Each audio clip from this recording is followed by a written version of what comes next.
M வழிகள் என்றும் நிலைக்கும் என்பதே. உம் தீர்ப்புகளோ மிக மேலானவை, அவர்களின் அறிவுக்கு எட்டாதவை. தம் பகைவர் அனைவரையும் பார்த்து அவர்கள் நகைக்கின்றனர்.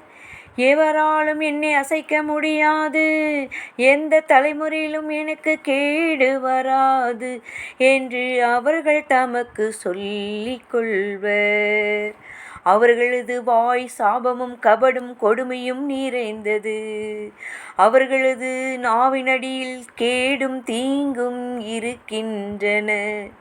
ஊர்களில் அவர்கள் ஒளிந்து காத்திருக்கின்றனர். சூதறியாதவர்களை மறைவான இடங்களில் கொலை செய்கின்றனர்.